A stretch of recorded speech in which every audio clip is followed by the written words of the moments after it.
All right, let's talk about how to duplicate objects inside of Adobe Illustrator, because this is something that you have to do quite often if you're, making something that shows movement or you need to create patterns and things like that. So being able to duplicate objects very quickly is something that a lot of people want to know how to do.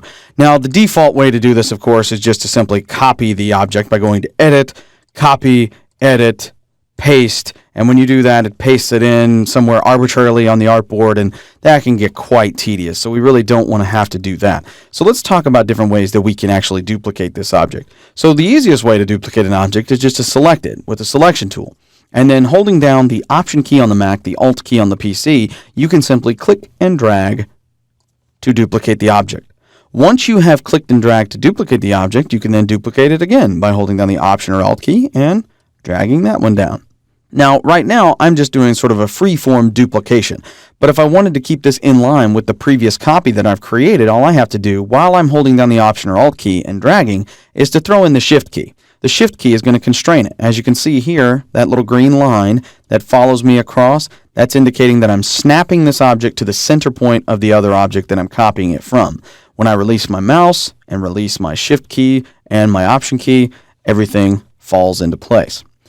Now, that's the manual way of duplicating, but in many cases, you want to duplicate several versions of this image for patterns or whatever the case may be. So let me show you the quickest and easiest way to duplicate an object. Let's select this little basketball up here, and we'll create one copy by holding down the Option or Alt key, also the Shift key as we drag it. Don't hold down the Shift key before you drag it because it will not allow you to do anything.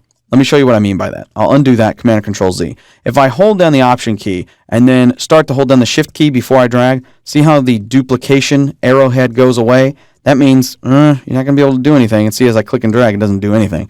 So let's just do this right here. Let's hold down the Option or Alt key, click and drag. Then we'll hold down the Shift key to constrain it, and we'll drop it right there. Now, if I want to create a copy of this object right here using the same type of transformation that I just did, all I have to do is press the Command key on the Mac, the Control key on the PC, and the letter D. And that creates multiple copies all the way across.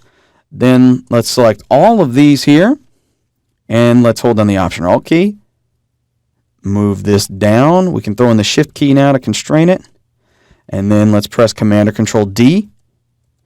And now we've got a whole artboard full of basketballs without us having to do several edit cuts, edit pastes, and all that crazy stuff. All we had to do was hold down the Shift key and the Option key and then use that little keyboard shortcut to duplicate all of our transformations. You can then make a selection of all of these and you can move them up just like that. Moving objects around the artboard is actually fairly easy. Just clicking and dragging, moving them wherever you want to go. As long as they're not locked, you will be able to move them anywhere that you see fit. And then duplicating them, as you can see, is actually pretty simple as well.